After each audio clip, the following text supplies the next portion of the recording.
video can be on or off as long as you are muted. I got that question in the chat.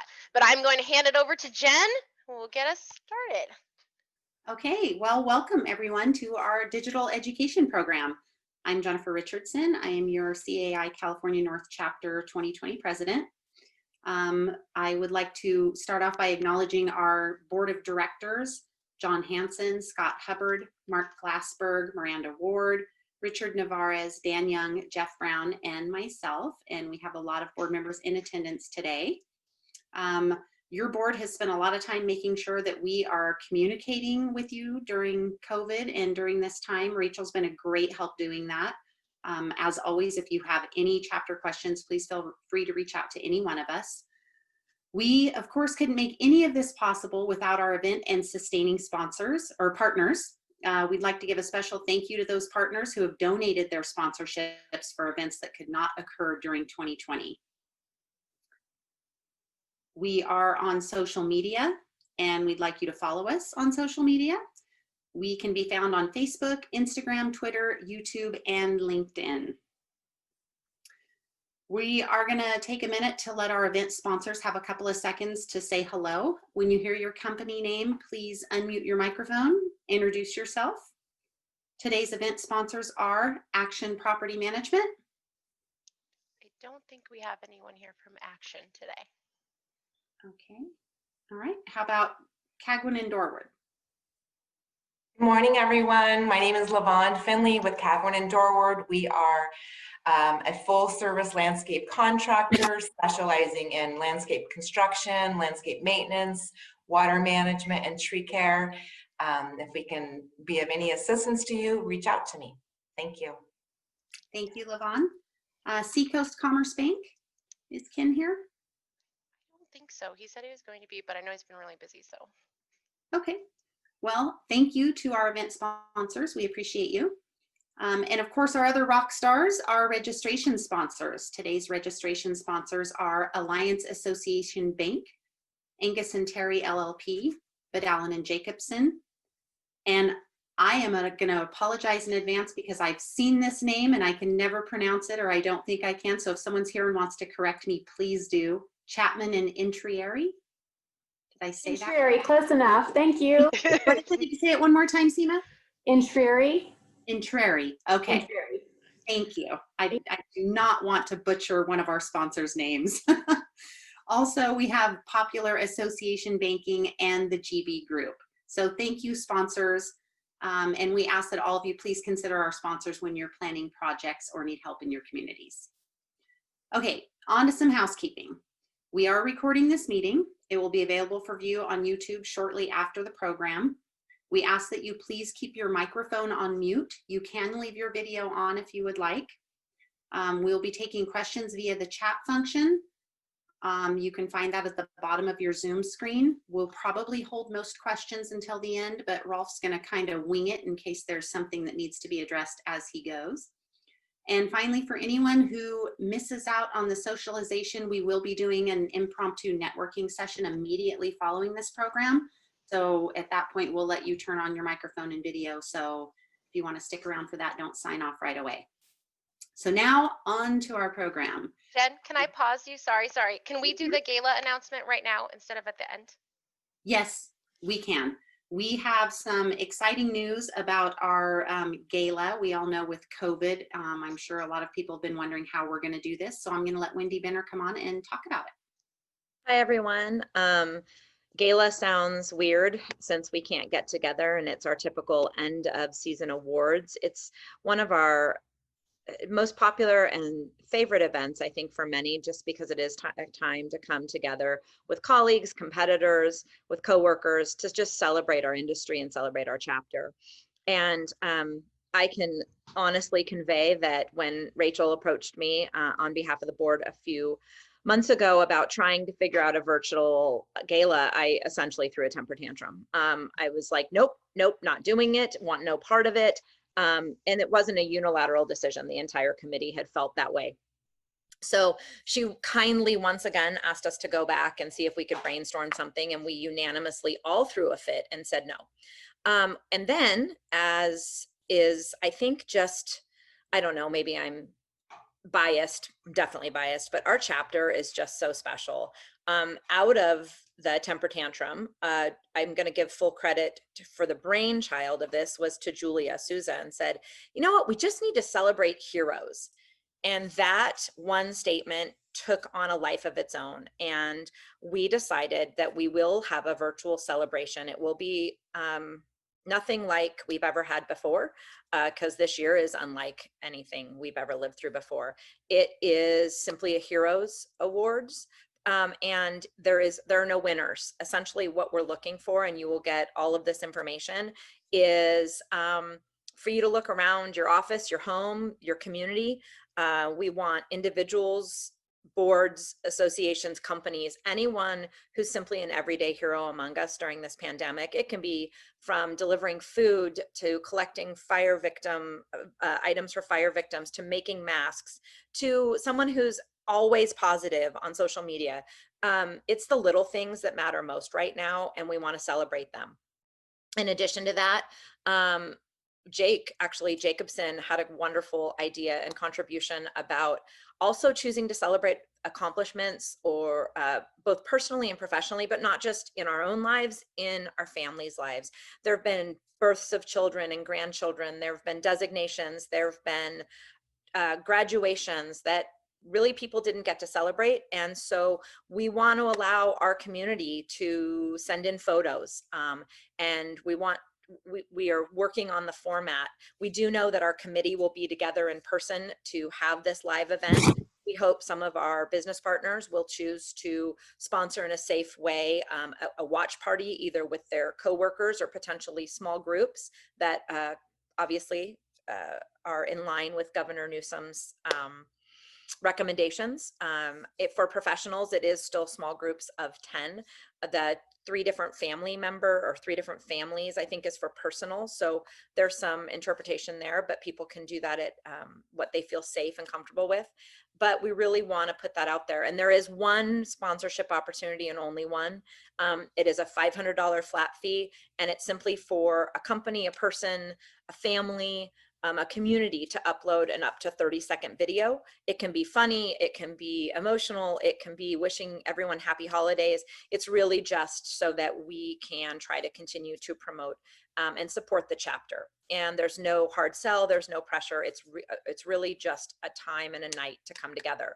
We have chosen to do it on what would be a normal program day, which is the 3rd Thursday of December, which is December 17th.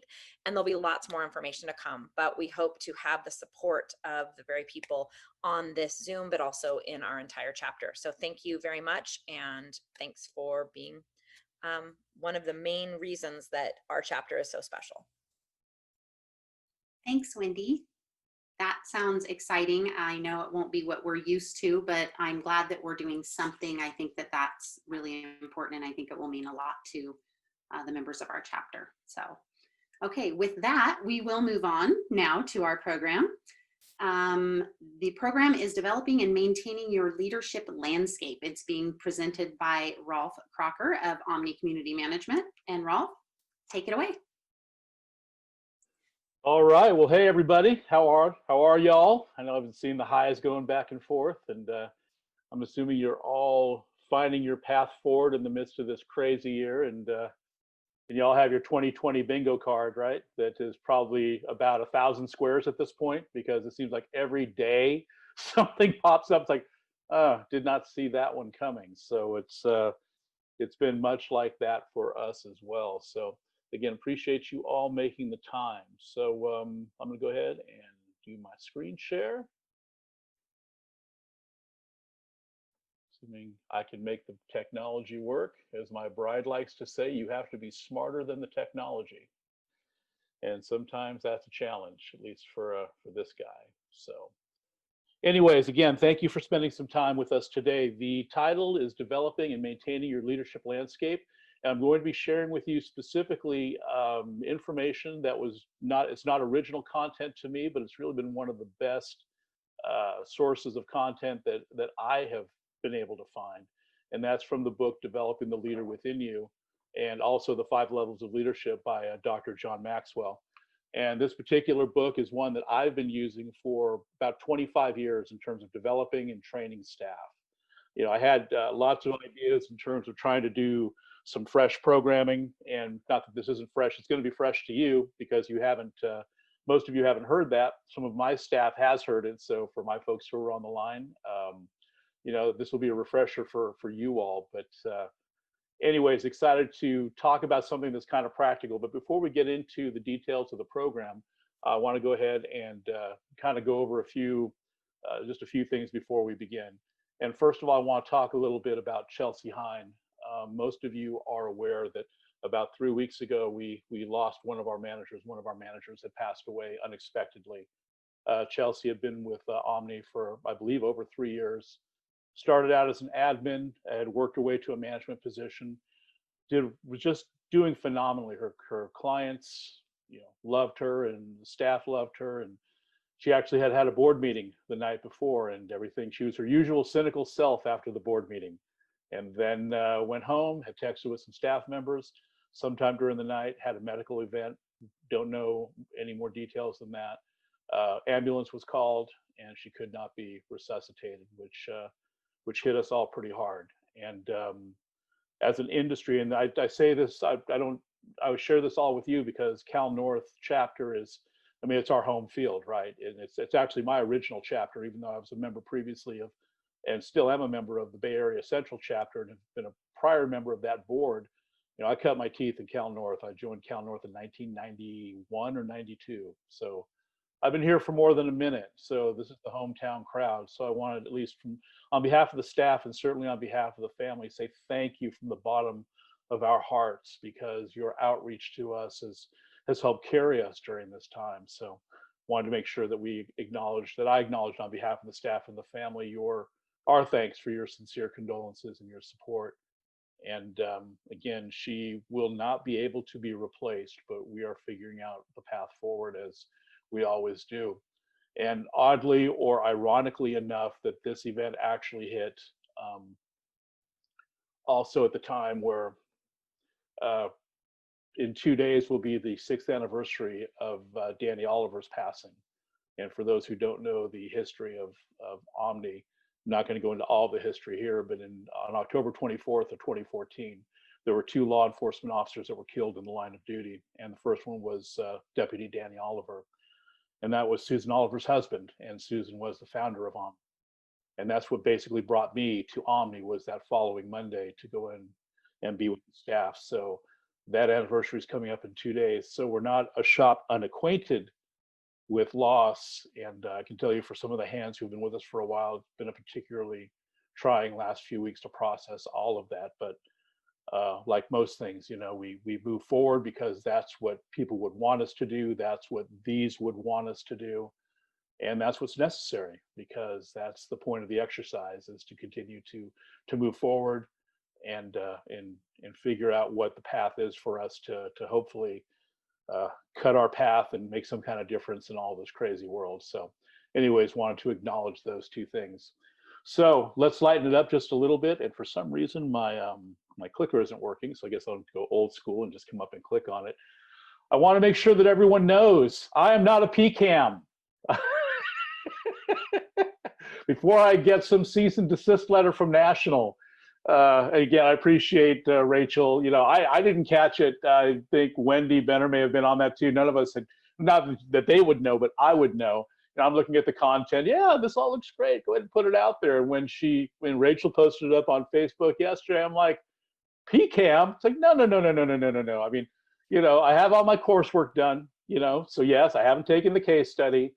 And honestly, I'm in a bit of a, if you'll forgive the term, urination contest with some, in terms of, I've had my AMS since 1995. That's before some of you on this call were actually born.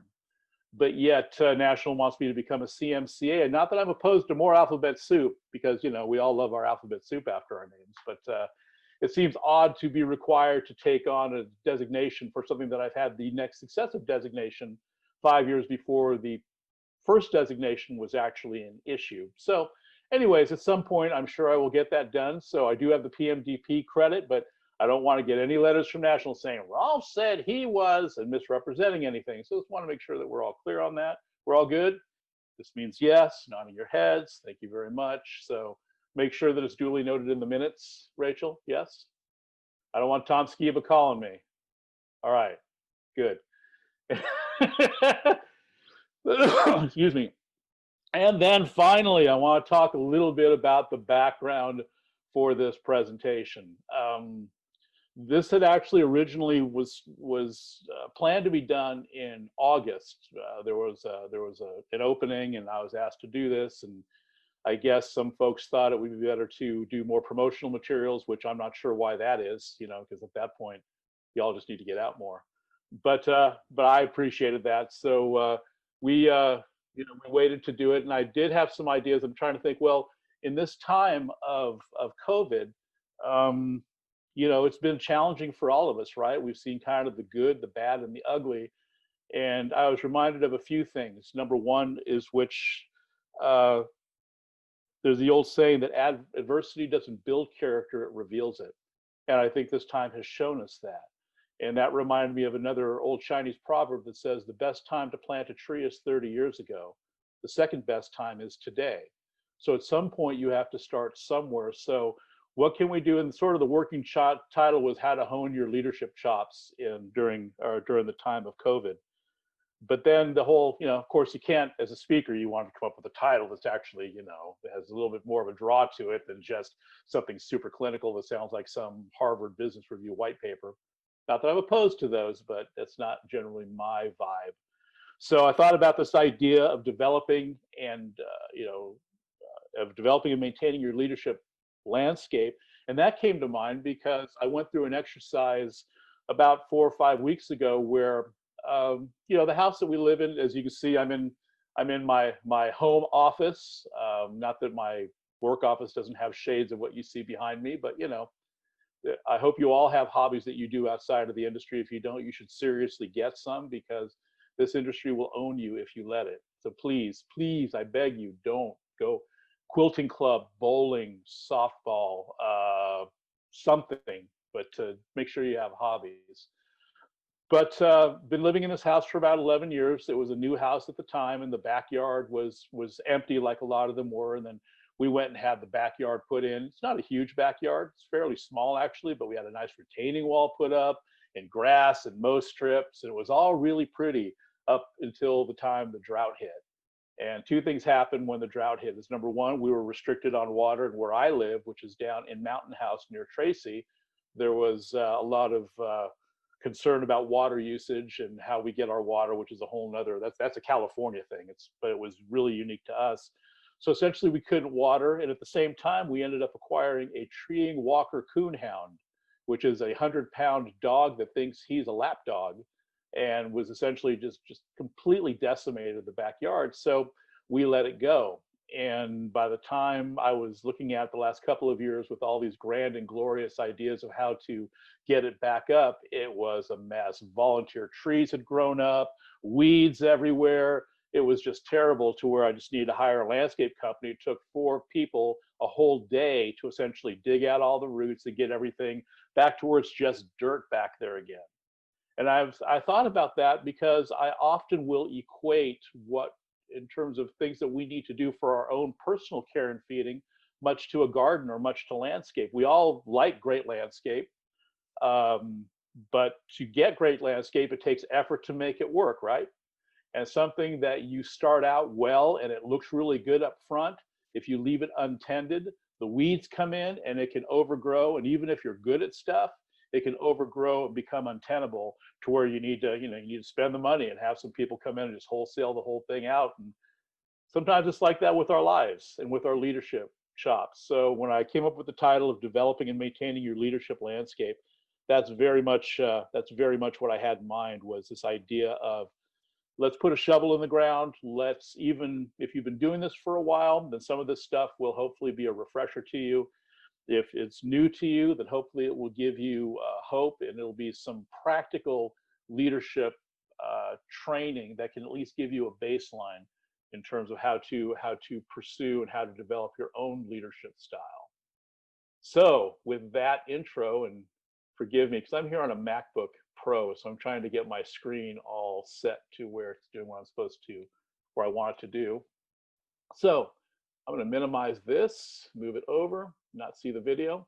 So I'm just going to roll. So Rachel, if you need something from me, you just need to pop in and tell me, because I'm not seeing anybody right now. I'm just going to roll here. So, you know, there's a lot of books on leadership, right? If you go to Google, you could Google and you'll probably see 100,000 different books on leadership. And you'll see leadership based on all kinds of things, right? You'll see leaders based, you know, you'll see Attila the Hun leadership secrets, which, wow, that sounds really great. Everything from that to Jesus CEO. And it's like, wow, that's a bit of a disparity in terms of approach. So when we're talking about trying to set a baseline for leadership, what does that actually look like? So this is information, again, that I'm presenting from the book, Developing the Leader Within You. And what John Maxwell, the question he poses, and if I was all in the room with you, I would have a flip chart behind me, and I'd start writing down names. So who in your mind, if I was to ask you, are people that you believe are great leaders? They could be past or present, they can be fictional or historical, they could be living or dead. Just real quick, either in the chat or if Rachel's allowing it, you can come on really quick. Just drop some names. Who are some people you consider to be great leaders? Give me just a moment. Reagan comes up often. John Wooden, absolutely, one of my faves. Yes, absolutely, Barack Obama. Who else? Abraham Lincoln. Good. Rachel Selwyn, that's right. Dan Kokel, absolutely. Mark, you can't lie on the phone, man. Just kidding. Martin Luther King, absolutely. Yes, everything that's coming up on the screen, right? We think of great leaders, that's what we tend to think about. But I'm going to throw Stephen Covey. Ooh, Becky threw one in, but Becky has seen this before, so maybe that's where that comes from. If I was to take the morality out of it, moral or immoral, if that was not really a deciding point in terms of leadership, what other names might show up on the list? Again, not judging their character, their morality, but judging whether their leadership had caused things to happen. Who else would you put? Voldemort. Perfect. We know who the Harry Potter fans are. Who else? Quickly, throw some other names up there. Gonna wait just a moment. Stalin, sure. Again, this isn't about their character. It's about leadership. Patton, absolutely. In fact, he's one of my favorite studies. I've got several biographies on Patton sitting on my shelf in my office. All of this is good. All of this is good stuff. So, okay, so how do you define leadership, right? If it's not about character, what really defines it?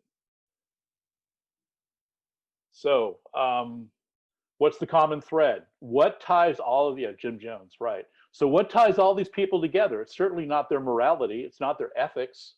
What ties leadership actually together?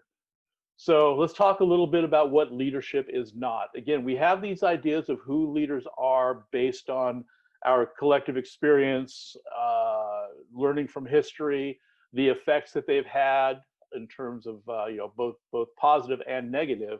And sometimes we get it in our minds that, well, I'm not really a leader because I'm not one of those, John Wayne, swagger in, Lone Ranger, gonna just, kick butt and take names. Because sometimes, as in the context, particularly in Western leadership in the United States, we tend to view leadership as sort of having a certain amount of swagger to it. But I want to make sure that we're all clear for purposes of this conversation, and actually in real life, you find out these are the things that leadership is not. It's not about your position. It's not about your title. It's not about your rank. It's not innate. You're not just born with it. It's not about charisma. There are folks who are introverts who are still amazing leaders. It's not about the authority. It's obviously not about character. And while you can make an argument, maybe it's about power, it's not necessarily about power either, because you look at historical leaders like Gandhi, someone like Gandhi, he wasn't, or Martin Luther King, who practiced nonviolence. or even Jesus from historical narratives. These aren't people who asserted power. They didn't go in to try to take things over. Just by their being, they exuded something that caused them to be known as leaders. So these are the things that it's not. So this is your mindset in terms of what you think a leader is. I want you to just take all of that and get it out of your mind, because those are not really the things that ultimately define what leadership is. And this is why I like John Maxwell's approach, because I think he has nailed it better than anybody else that I've read. And I've probably read dozens, if not hundreds, of books on the subject. And this is what leadership is, per John Maxwell. Ultimately, leadership is influence. And we'll sit there for a moment. Leadership is influence. It's nothing more. It's really nothing less. The thread that all of these leaders we've talked about have in common is their influence and their ability to attract and gain and retain followers. That's ultimately what defines leadership. It's the ability to influence others. And I love Maxwell's proverb. He puts it in the book. He says, "He that thinketh he leadeth and hath no one following him is only taking a walk." That's great. That's a great summary, because we all know, right? I mean, those of us who have been doing this for more than a minute, we know people. We know people in the industry. We know people in our personal lives. We know people in past jobs that, a lot of people say they're a leader. And it's interesting because, one of the new buzzwords, or maybe it's not that new, the last several years have been a thought leader. I'm a thought leader. I have no idea what that actually means in practice. Is that, do you think you're a leader? Or are you a leader because of your thoughts? Not really sure. But ultimately, it's the ability to influence other people, which actually that should be good news for every single person that's on this call. Why? Maxwell poses the question, are you an influencer? And if you were to look around, like, I'll use our shop, for example. You look around our shop and we have such a diverse group of personalities, as I think, most of our shops do, right? It takes all kinds to do what we do for a living. And you've got folks who are type A, you've got folks who are introverts, you've got folks, everyone comes at it from a little different angle. So there's not one cookie cutter way to do this. So the question is, are you an influencer? And the overwhelming response to that is everyone is an influencer, every single person. In fact, sociologists say that even the most introverted individual influence over 10,000 people in his or her lifetime. 10,000 people. Think about that number. Hard to get our head around that. We think, I'm just kind of low key doing what I do. I don't really like people. I'd rather just sit home at night, catch my Netflix, do that thing. I'm not really an influencer. I assure you that you are an influencer. And especially in our industry, everything that we do and we touch, we're dealing with people where they live, in their homes. And when they call us, they're not calling for stock tips, right? They're not calling to say, "Hey, Rolf, how are you doing? I was just really concerned and was wondering how you were faring with all this COVID stuff." Yeah, I don't think I've gotten a single call from a client asking me that. It's all been the other calls, right? Because people don't call us unless something is broken or they need something to be done. So we have that opportunity every single time we pick up the phone, with every email that we answer, with every board meeting we attend, with every site walk we do with a vendor. We have the ability to influence the tone of that meeting in that space, both for good and for bad, right? And the thing about influence, if we learn from the people who are considered leaders, is that it's not a function necessarily of being positive. There are different styles of leadership.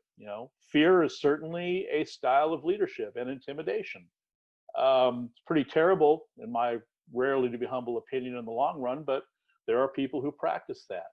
But we all have the opportunity to be an influencer in every interaction that we have. We have it when we're driving down the road, and at least I can say for me personally, I've got my little yellow Prius that now has 228,000 miles on it, and it's a little over 5 years old. I don't always check myself so well when I'm driving, especially when I'm pretty certain that everyone else is an idiot and I'm not. Just kidding. I think we all feel like that, right? I have a chance to be an influencer. And usually if I'm being an influencer at that particular moment in time, it's not always for the best. So ultimately, it's not a question of whether you're an influencer or not, but it's what kind of an influencer that you choose to be, which really gets into the crux of what we're going to be talking about here in just a moment. So the question, can leadership skills be taught? If you've been listening to the program so far, I think you would know that that answer is an emphatic yes. Even if you think you're a wallflower, even if you think you're the biggest introvert that God has ever invented, you can still acquire and learn and hone your leadership skills. Even if you've been doing this, if you just got into the industry, or if you've been doing this for 40 years, if you're 22 or if you're 85, it doesn't matter. You can still learn leadership. And how can you learn it? By seeing leadership modeled, by receiving leadership training, which again, y'all are here on the call, so you've already met at least one of the criteria that's on the list, through a mentor relationship, but ultimately it's through practice and self-discipline, which is really the crux of what we're going to be talking about during the next portion of our presentation today. Because, you know, a lot of people want the title, but they're not always willing to put in the work that it takes on the back end to be the kind of leader that people will actually follow.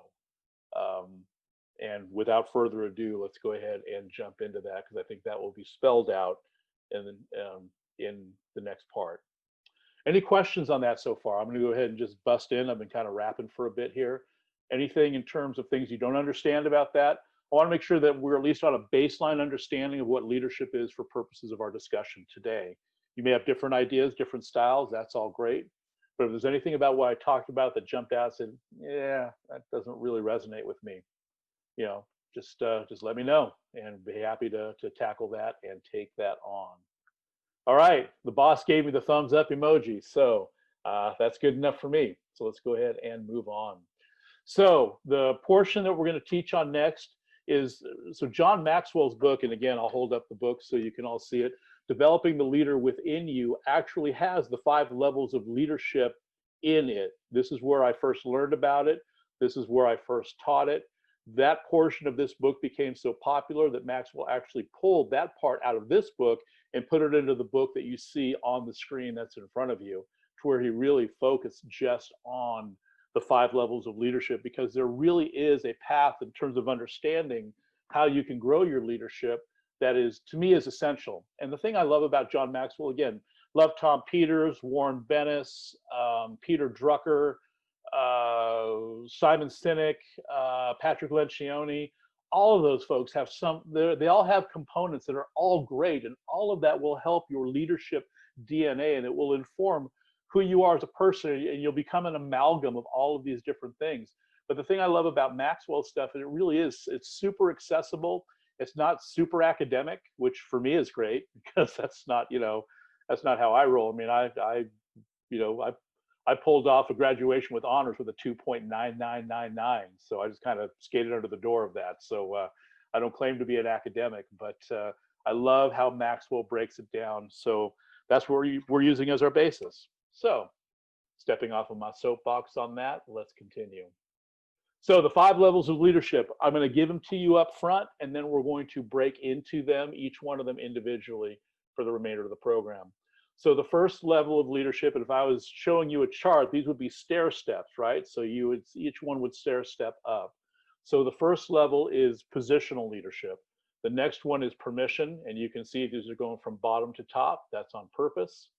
There's production, there's people development, and ultimately there's the pinnacle. And we're going to talk about each one of these in detail. Ultimately, you never leave the previous level. Each one builds upon the next. So if you're looking at this in terms of this stair step, we all need a foundation, right? All of our contractors on the phone, they'll tell you, to have a structure that's going to hold, you have to have a firm foundation. And this, to me, gives everybody a really firm foundation to work from. So let's talk about level 1, position. In position, people follow because they have to. What does that mean? Well, first of all, we all have to start somewhere, right, in leadership.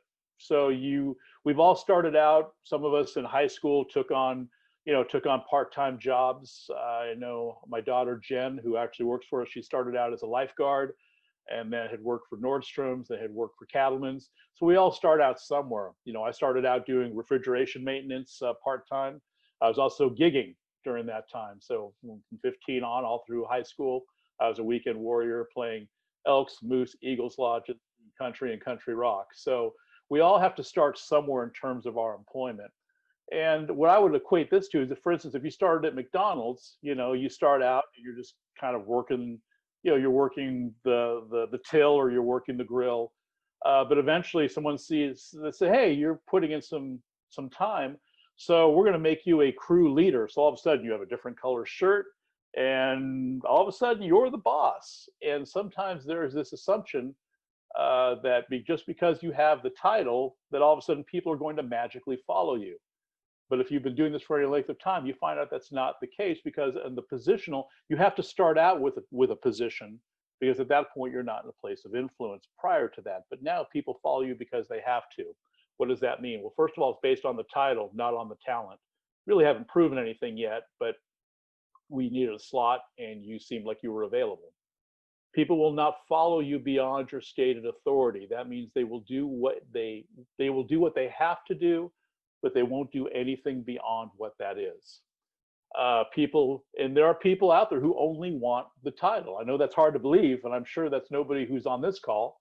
But a lot of people want the title, right? Everyone wants to be the boss, which is great, and as you do this, and as we progress through this, you'll see that, being the boss is kind of like the genie in Aladdin, phenomenal cosmic power, itty bitty living space.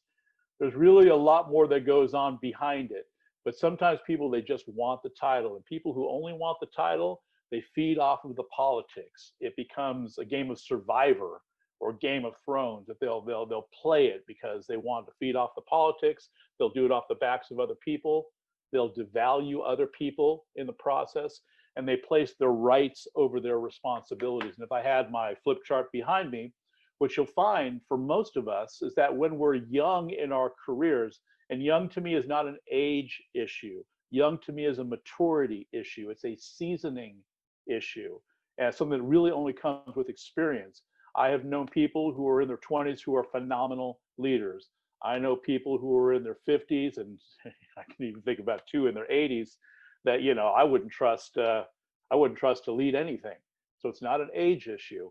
But when we're younger in our vocational life, it's a lot about our rights. I have a right to this and I have a right to that. But at that point, our responsibilities are usually pretty low. There's a fulcrum point on which this all shifts, that as your responsibilities go up, your right to yourself goes down. And after you've been doing this for a couple of minutes, all of a sudden you'll look back and you'll find yourself that your responsibilities are all the way up here, but your rights kind of go down here. So I have this grand and glorious title as principal and CEO of Omni Community Management. Great. What does that actually mean? Well, it means my house is on the line. That means if it all goes south, if the bank comes and takes, my family's stuff, it means that I go, if I can't find someone to go to meetings, I go to meetings. And none of this is a pat on the back. Anyone who's been in any leadership position knows that, right? It's the responsibilities that overtake the rights to yourself. And then ultimately, usually then you'll find out that it's so much more than the title. So having the title, you start with the title, but it's not enough. So, well, this is all great. So at this point, you pretty much just chilled me to the idea of wanting to take on any kind of leadership whatsoever. But there is a path forward, and this is the path forward, is level 2. Level 2 is permission. People follow you because they want to. This is the first level of true leadership. And so the idea here is that if leadership is influence, right, we're using that as our baseline, and you have a position, so you have all this authority and all this power, but folks are kind of like, great, that doesn't mean anything to me. I don't know who you are. And there'll be another leader in here next week with some other crazy harebrained ideas of what they think we should be doing. So why should I put my faith and trust in you? And if you have your wits about you, you realize fairly quickly, it's like, I can't stay here. I can't just use leverage to try to get my way. If I'm going to be an influence on people, I have to be able to garner their trust. How do I do that? And ultimately, for people to follow you, they have to give you their permission to be their leader. I know that sometimes you think that you have it because you have the title. And maybe you have the money to go along with it. And sometimes they give you the title without the money because they think it makes you feel better, although I can't buy bread with a title. Anyway, sorry, getting off my soapbox here. But you have to get people to follow you. You need to get things done. How do you do that? You have to engender trust with the people that you're working with. So at that point, it's based on relationship. And this is John Maxwell's, this, besides leadership being influence, nothing more, nothing less, this is my favorite maxim of Maxwell's, no pun intended. It says, ultimately, people don't care how much you know until they know how much you care. People don't care how much you know until they know how much you care. Everyone can say that they care, and so often our approach to working with people, because we have our own stuff we're dealing with, and especially in HOA world, we're keeping all these plates spinning, and it's reactionary by nature, and we know we already got 40, 50 emails, and we've got board packets to get out, and it's easy to get lost in all of the shuffle that is HOA management. But you have to take time. If you want to be a leader that someone actually wants to follow, not follows because they have to, you have to develop relationship. And the easiest way you can do that is by essentially letting people know that on some meaningful level that you care. And that is as simple as something of like, we all say hi to people, right? Hi, good morning, good morning. What we're really saying is, I'm here, so you are, how are you? We really don't want to always know how they're doing, right? And I know you probably got 4 people in mind. It's like, yeah, I especially don't necessarily want to know what they're doing because it's 45 minutes out of my day that I can't get back. And again, I get that. But for the most part, people just want to know that they're seen, that you care about them on some meaningful level. It's the little things. It's like, hey man, your daughter had a soccer game the other day. How did it go? Oh, well, she got a goal. It's like, great, man, that's so awesome. And just little things. And again, it's not, this is something that, you can fake it, I suppose, but people know, we all have that BS meter that kind of pings, but from a place of sincerity that you really are interested in somebody else. If you want trust from somebody, you have to first invest trust back into them. That's the only way that this really ultimately works. So you have to be the one. So, well, I'm the boss because I said so. Yeah, we didn't like it when our parents told us that. We don't like it when our bosses tell us that. But to invest in them and to have conversations and to walk through things of showing legitimate care and concern, those are ways that you begin to engender some trust and engender some loyalty. It focuses on the inherent value of each person. Every person is of infinite worth and of inherent value. Every person. And we lose sight of that, especially at times in this industry, because we get so buried with the things that we have to do as we forget about that we all have lives that we're trying to live. And especially in this COVID time, I've got 3 kids sitting outside of this room right here who are all online trying to learn. And I don't remember where I had gotten this from, but like with my own staff, well, we're working from home. Nobody's working from home. We're at home, sheltering in place in the midst of a pandemic, trying to figure out how to work. It's, it may be semantics to some, but it really puts a finer point on this is a struggle. Life is a struggle. Not everything goes perfect. Showing some kind of care and concern for your fellow human being is critical. And if you want people to follow you, if you want to be a real leader who has real influence, you have to recognize the inherent value of each person. This engenders and nurtures trust, and ultimately this is the glue that holds everything together. This is really where it all happens. And in the midst of this, you can't skip this level. There are the other levels that we're going to talk about next, but if you don't get this one right, it's like this gets back to the landscaping analogy. Why I call this leadership landscape is that you may be really good at this, but then as you progress in the next levels, maybe you're super busy. This is something I've had to learn. I've learned as I've taken on other tasks and responsibilities, I could not be as attentive as I needed to be. And that's been hurtful to some, not intentionally so. So I've had to go back and kind of do the weed and feed, right? Like any garden, you got to go out and do the weeding. Sometimes you got to do the pruning back, and not just with plants, but us as people as well. We have to be pruned and weeded and do those things so it doesn't grow over into this whole ugly mess that it can be if we leave things untended. So if you don't do anything else, if you focus on this piece right here, more good and more opportunities will come your way than any other thing we're going to talk about.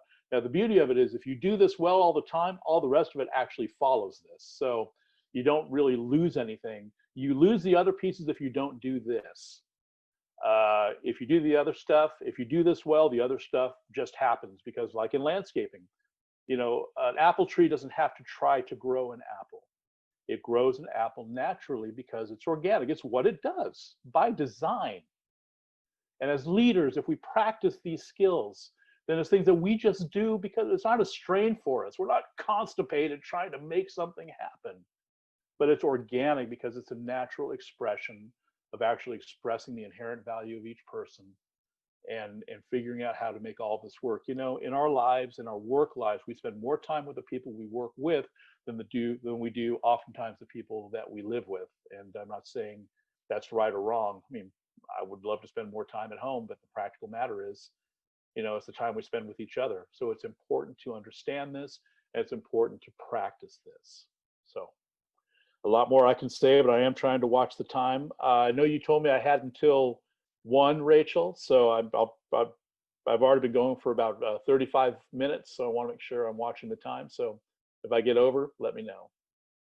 All right, so we've talked about positional leadership. You have the title, that's where you start. Now we've talked about getting people's permission, that we're actually working to intentionally engender people's trust so they do more than just what they have to. If someone's going to get on your leadership bus, you have to present them with a compelling vision of what it's like to ride on your bus. So now it's like, man, Rolf seems to care a little bit about me, so I'm going to hop on his bus. I'm going to see where this bus takes me. So all of a sudden they hop on your bus, and now I'm mixing analogies. So I'm getting a little bit into Jim Collins's Good to Great. If you've read that, you know, he uses the bus analogy. That's the central point of that book. But it's true. We're all kind of on this bus together, whatever company you're with, whatever situation you're in. And you're trying to figure out how to make this bus roll down the road successfully to get to a destination. So if you're doing those first 2 areas well, if you're intentionally practicing those, what comes as a natural occurrence of that is level 3, which is production. Under production, people follow you because of what you have done for the organization. This is what it looks like. This is the results level. I mean, ultimately, if you're setting, and one of the most important things I feel like I do as a leader is I'm trying to set a vibe where people want to come in and do the work that they need to do. Man, the work that we do for a living is hard. Make no mistake, the vocational life expectancy of a community association manager is between 18 and 36 months. Most of our vendors will tell managers, man, I don't know how you do what you do. I went to that board meeting last night, and man, I think I'd go out and, and do anything but be that. So those of us who do this for a living, right? You've heard me tell the story. Gave my resignation 3 times the first year I ever started managing, and after 8 years and 2 months being an on-site, I got out of the industry with no love and no desire to come back in the industry. And 3 years later, I put out a bunch of resumes. The only 2 that answered were HOA people.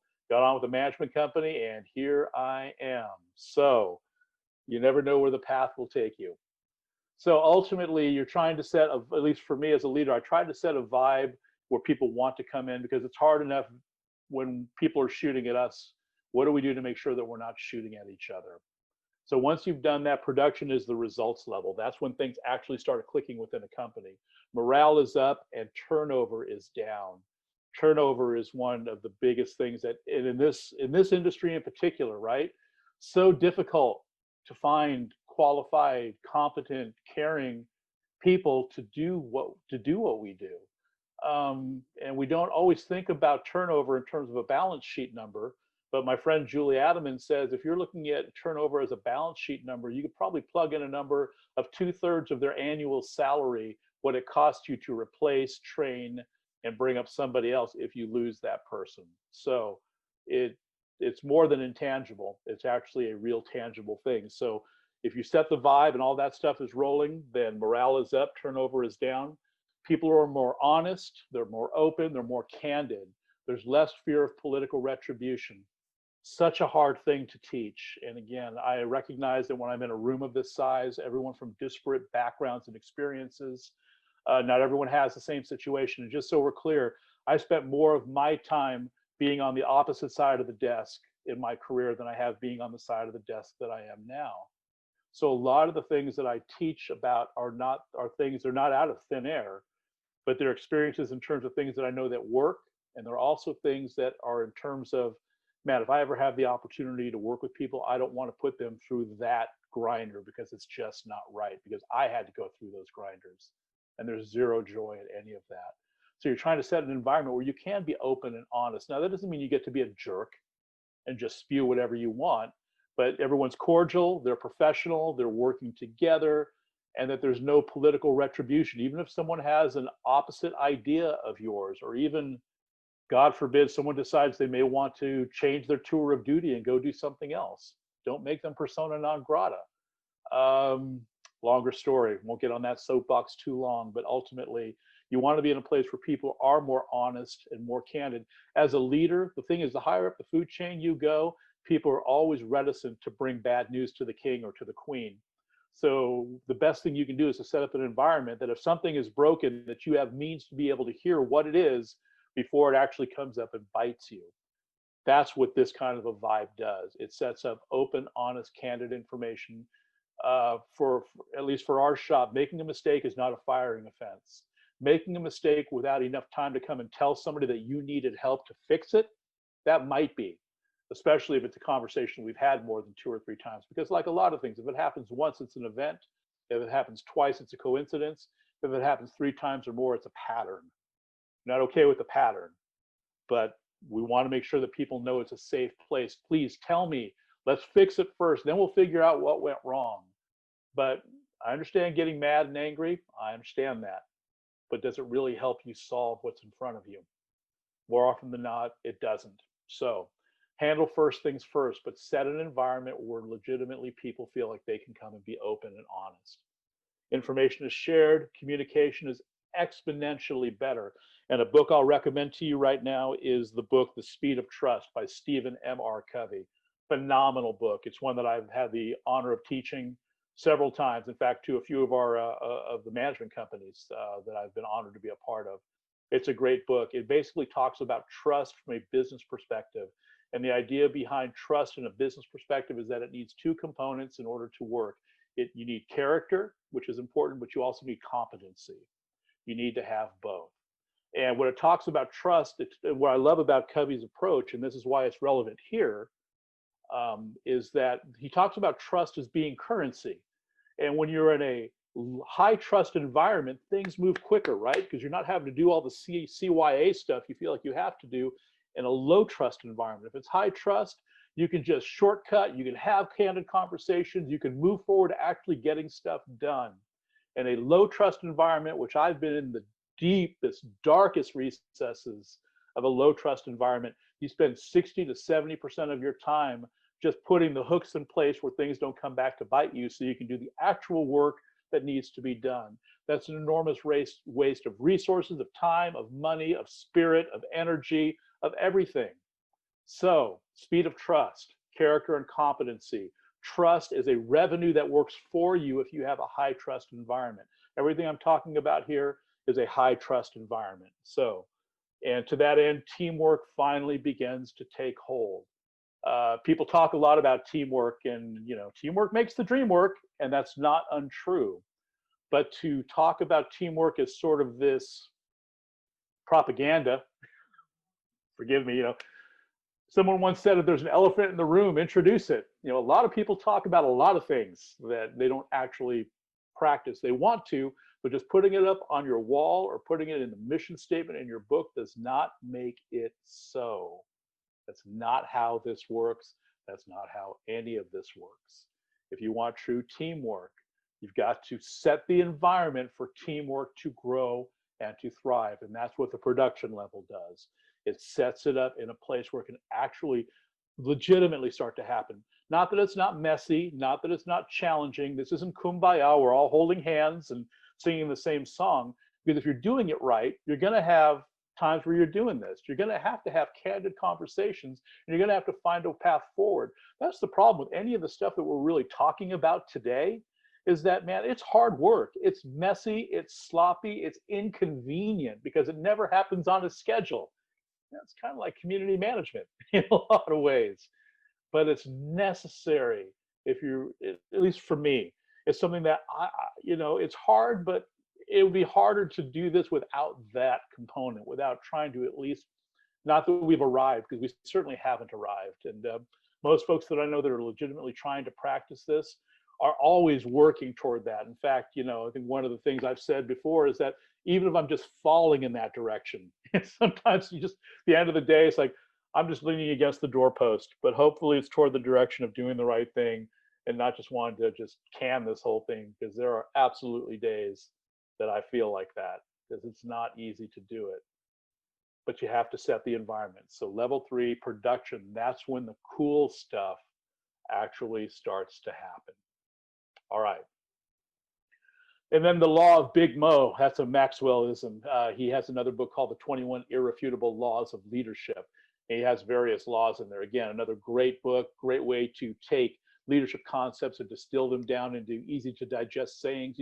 We forget principles, but we remember stories. And that's one of the things that Maxwell is really great about, is he turns the principles into stories that you remember, into practical ways. And momentum, this is how things start to move forward and move in the right direction, like a snowball, like a good snowball. It starts to snowball and just take hold in really great ways. So that's level 3. So we've talked about position, we've talked about permission, we've talked about production. The next level, if that would be enough, honestly, for most of us, if we can achieve those 3 levels, man, I think for most of us, we would feel on some level that we're being pretty successful in what we're trying to do. But there's a couple more levels that, if you dare and if you're willing, could actually then begin to give you, actually, at least for me, I'm finding for me, this is the stage of my career that I'm entering into, that I really find the most joy in, is in this stage here, and that's people development. People follow you because of what you have done for them. And here's what this area looks like. This is ultimately the key to sustained growth, right? Here's how I would characterize this. Nothing stays static, right? Things are either moving forward or moving backwards. You've heard of that. And for time, things they may plateau, right? But even on a plateau, it's not necessarily flat. There's a bit of an up, there's a bit of a down. And at some point, things will start to take more of a downward path. So how do you sustain the growth? How do you create opportunities for other people who aspire to all these things you've been talking about in teaching and attempting to exemplify? Where is their path to be able to start to walk through some of this? People development is really that next aspect of leadership. So it's the key to sustained growth. This is about modeling, investing, mentoring, and releasing. The thing that we do for a living, managing community associations, it's, I'll tell staff all the time, I'm grateful we're not digging ditches. Although I'll tell you, there are sometimes I'd rather be digging a ditch than having to take the phone call from that board member about that issue that has been festering for that period of time. Sometimes, back in the day when I was on site, I put a sign up on my office door. It said, "Rolf's out on the common area. If you want him, go find him." It's literally what it said. And there are times I just wanted to go out and fix a fence, or sometimes I just want to go clean a toilet. Because when you've actually done something like that, you can stand back and look at it and say, "Wow, that toilet looks really sparkly," or "Man, that fence looks great." With people, you don't always get the vibe of that, because it's like painting a bridge. It's like the moment you're done, you're starting all over again. So it can be wearying, but what is cool for me is that you see people starting to embody some of this for themselves and start to embrace it and say, "Wow, man, this is something I can do this too."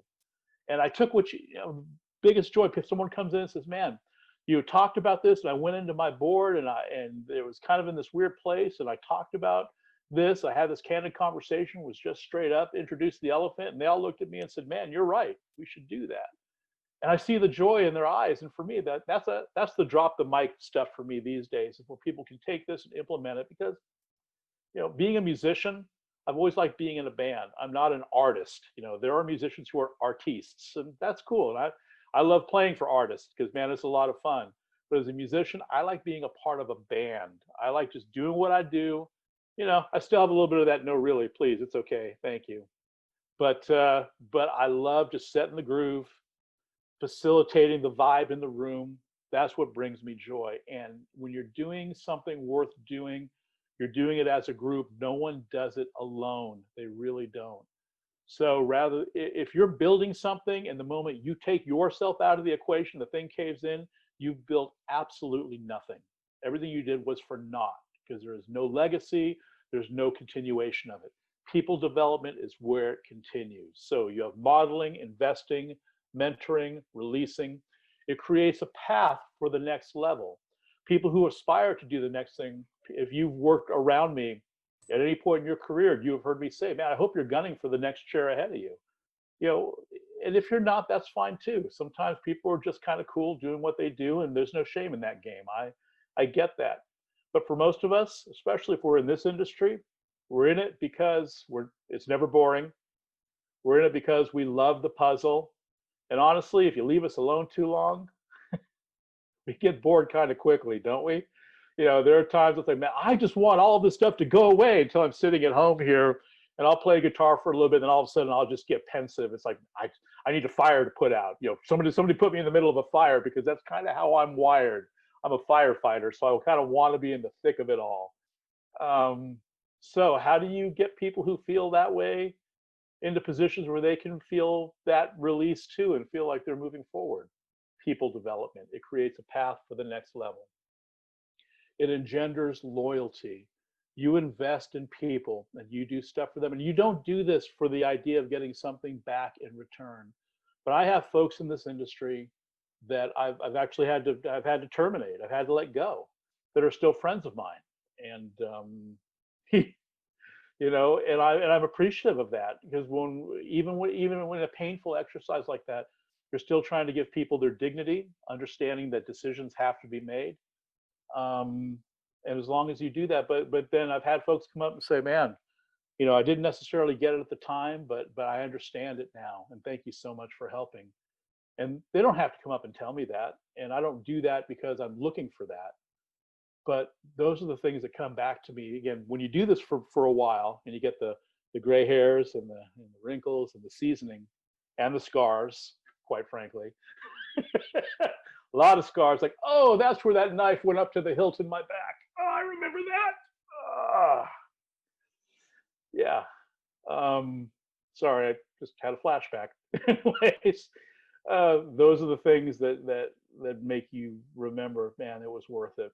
And it brings you great joy, because hopefully you're trying to do things that are just extending beyond you. It empowers others. We talk about this word empowerment, and sometimes we just throw the word about kind of loosely.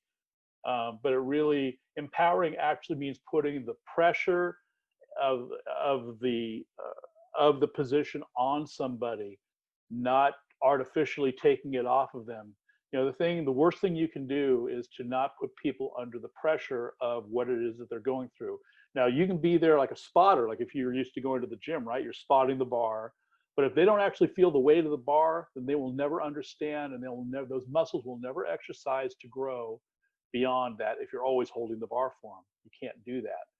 And sometimes your care for them wants to hold the bar, but you also know you're doing them no favors if you don't allow them to feel the pressure. So you're trying to find that sweet spot, and for each person it's different where it is. But empowering really means to allow people the opportunity to swing for the fences and also to fail at times, but hopefully to come back. And it's like somebody once said, I don't mind you making mistakes, I just don't want you to make the same mistake twice. That's no fun at all, because then again it becomes a pattern, as we talked about earlier. And then finally, really, this is true personal fulfillment. And for me, where I'm at in my life, this is kind of where I'm riding. So I love doing what I get to do. I'm honored to do it. It's fun. And again, it's not perfect. So don't get some ideas that it's this whole nirvana, because it's not. Like anything else, you get in the middle of it. Once you see how sausage is made, you realize, I'm not sure if I like that kind of sausage. And that's cool because we all have different flavors. We all have different ways we go about it. So that's level 4. So now let's talk about level 5. And level 5 is something Maxwell calls the pinnacle. And, this really ends up transcending everything. And most folks don't necessarily get here, but people who do it with intention can get here. And that's the pinnacle. People follow you because of who you are and because of what you represent. And what does that look like? Influence extends beyond your reach and beyond your time. It's an extended platform. Again, the things that we do, we hope it resonates in the moment where we're at, but we also have some hope. Monuments are built to people trying to maintain some kind of a legacy. And I want to say, it might have been Maya Angelou who had said this, but people don't remember what you said, but they remember how you made them feel, right? And we remember how people made us feel, both good and bad, right?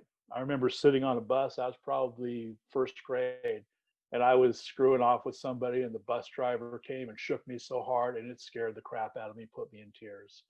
And I could still hear, I'm 56 years old, and I could still remember what that felt like. It's unnerving to even think about it today. That's going back almost 50 years ago, but it makes a difference. What we do matters. It matters to people around us, and it matters to people beyond us, because it's that ripple effect, right? What you do to somebody, that somebody will do to somebody else. The butterfly effect, so what we do matters. So this is the way that we can extend beyond where we're at in this space and in this time. It's the extended platform. It creates a highest level organization. Like anything else, it has to be maintained, right? This is where the landscaping comes in. It's never a one and done conversation. You don't arrive. In fact, I remember the story. I don't remember who it was that had talked about this, but they were going around talking about what they wanted to say on their tombstones. And people would say different things. And this one lady was asked, well, I think on my tomb it should say construction completed. And I like that. I think that's kind of how I feel. It's just like, when that happens, because it will happen, then I'll be done. But up until then, if you're paying attention at all, if you care at all, it's never one and done. It's ongoing. Allows opportunity for lower level leaders to move up. Just checking my time here. And then the expression, really, it's the only real expression of your legacy is what you do for others. So again, this is something that you don't do the other stuff to get this.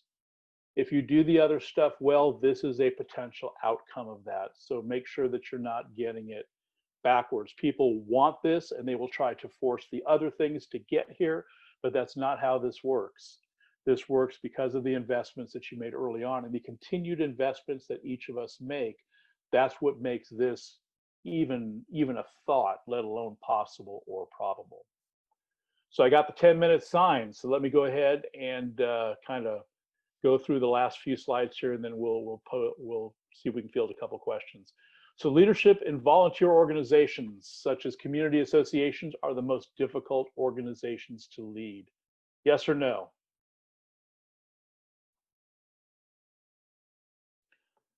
The answer is yes, correct. Why? Why are they so difficult to lead? Anybody want to give a quick, I'm not going to wait too long because we've got a little bit of time. All of those, but one of those actually, all of those lead into it, but ultimately it's the absence of leverage, right? The thing about our day jobs that people can motivate us is that if we want to pay the rent and feed our families, we do what we need to do to make sure that the check's clear, right? Volunteer organizations, you don't have that lever. So even more important, and these are concepts that I wish we could teach to our board members, because in volunteer organizations, committees, things of that nature, if people really recognize that you just can't force or control people, so much of what we do would be so much easier.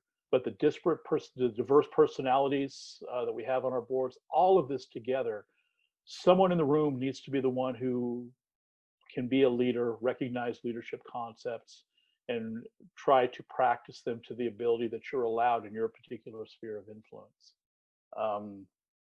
The absence of leverage makes everything we've talked about even more important, because sure, you can make people do a lot of things when you're holding their paycheck over their head. I get that. I've been on both sides of that. It is an amazing motivator.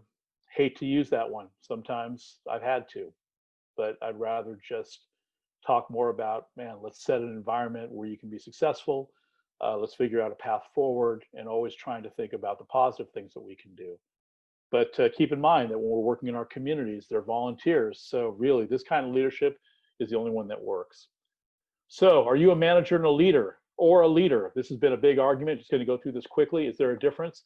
Well, it depends, because Maxwell actually says a manager can maintain systems, processes, and procedures, but only a leader can create positive change, which all sounds great until you listen to Professor Henry Mintzberg, who is part of the McGill School of Business. I believe it's the University of Toronto, who actually talks about all these leadership gurus and says they're all wrong. Every one of them is wrong because they're all correct. They're all right. Managing is not one thing, but it's all of them. It's controlling and doing and dealing and thinking and leading and deciding and more, not added up, but blended together. You may think you're a leader, but if you can't actually move something forward by marshaling the resources and the logistics that it takes to actually make it happen, that's where the management side comes in. That's where, to me, community managers are uniquely suited to be phenomenal leaders, because we not only have to be oftentimes the adult that's in the room, but we're the ones who are seeing the bigger picture, because we're not emotionally wrapped around the axle because we don't live there. Theoretically, we're the ones not wrapped around the axle. Smile at me. So we can help guide them through that process, but management is not one or the other, but it's both of these, and it's more. And here's Mintzberg, just really quickly, when you're talking about a manager, that's us in the middle. And what are we doing? What's our whole environment? It's communicating, framing, scheduling, connecting, leading, linking, doing, dealing, demonstrating, delegating, for those inside of the team, inside of the organization, outside of the organization. Do we feel like we're in a spin cycle on a washing machine? Yes. Why? Because we are. Because we have to do all of this with a smile on our face and a song in our heart, and still not want to lose it on our loved ones when we get home. It is difficult to do what we do. So how to hone your leadership skills. So let's talk about this. There's no quick and easy way. So sorry about that. And we'll definitely make the PDF available to all of you. But first of all, you have to be self-disciplined. You have to have a desire to want to do this. Not everybody wants to put in the work that's necessary. Everyone wants the title, but they don't want to do the work that's necessary, and the sloppiness and the scars and the challenges that come with it. You don't get one without the other. To be a good leader costs you something, if that's where you want to go. If that's not what you want to do, that's great. And you will hit a lid in your leadership at some point, because ultimately people who on a scale of 1 to 10 as leaders, if they're a 5, they don't want to follow another 5. They want to follow a 7 on the leadership scale. And if you're always a 5, then there'll be people who will run circles around you, and they're going to look for someone else to influence them and to hop on their bus. You have to be self-disciplined. So you have to start with a desire. It's not that you can't. Oftentimes it's because we won't. So you have to have the want to. Next, you have to be intentional. It means you need to practice this. Practice. In music, we talk about practice. It's what you do before you go to rehearsal. If you want to show up to rehearsal with other musicians, at least you've practiced the piece so you know where you're going, and you're not figuring out everyone else's time how you're actually supposed to play the piece. And leadership is like that as well.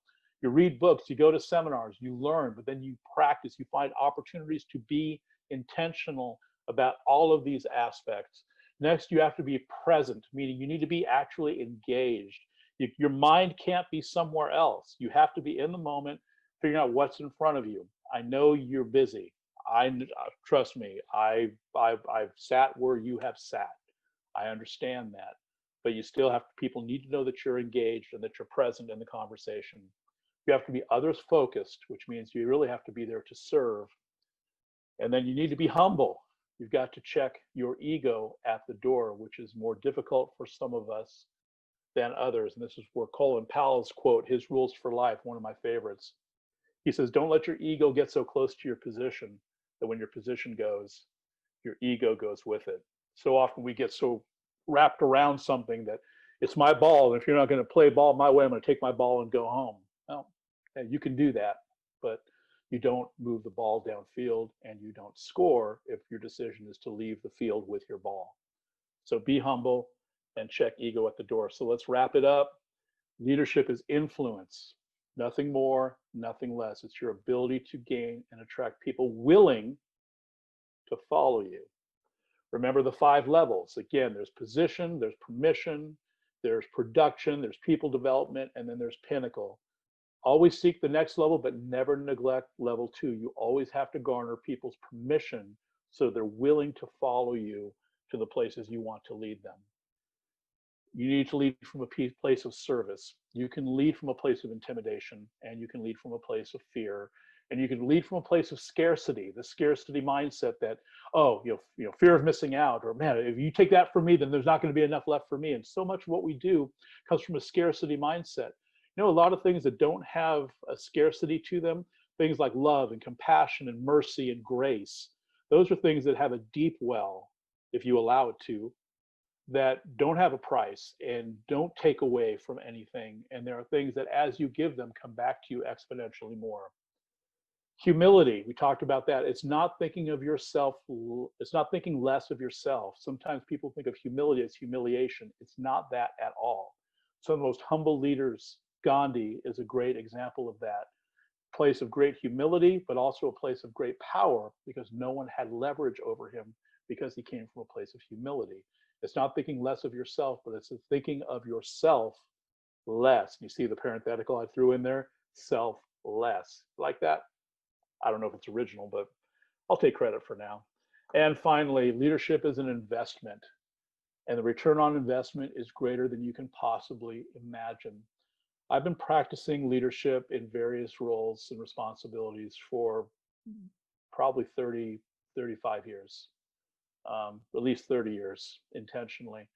And I can tell you that, man, it's the most selfish, self-serving, ulterior motive thing that I can do is to help other people.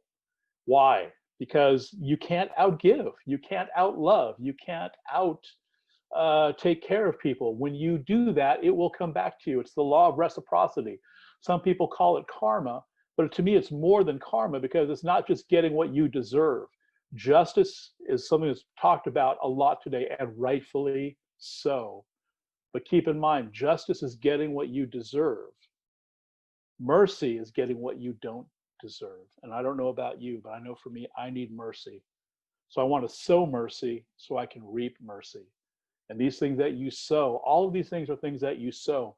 You don't have to believe in the law of gravity for the law of gravity to believe in you. You walk out on your roof and you walk off, and gravity doesn't care if you believe in it or not.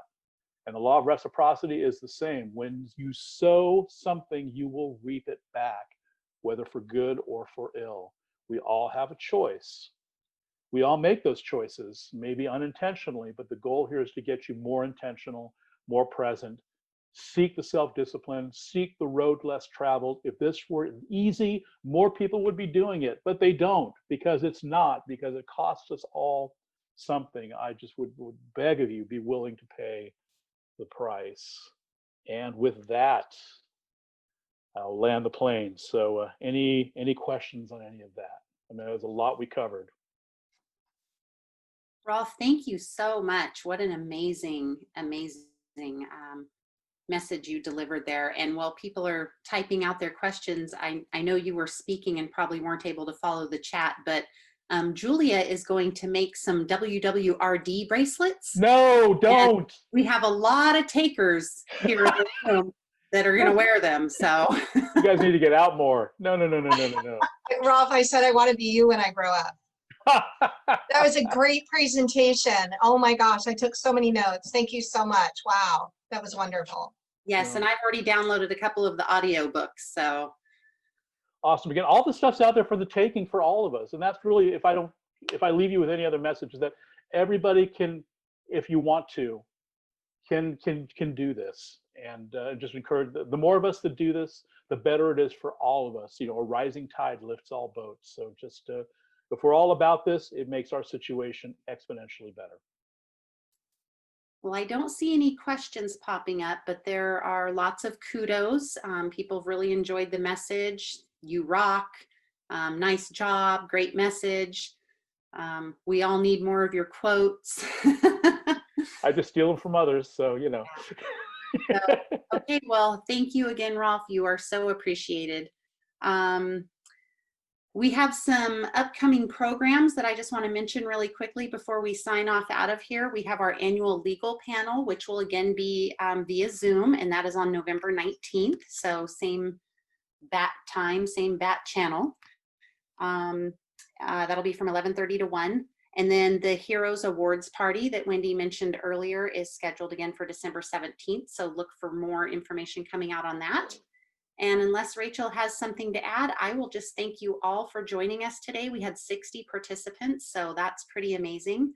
Enjoy the rest of your day, and don't forget to stick around for a little socializing.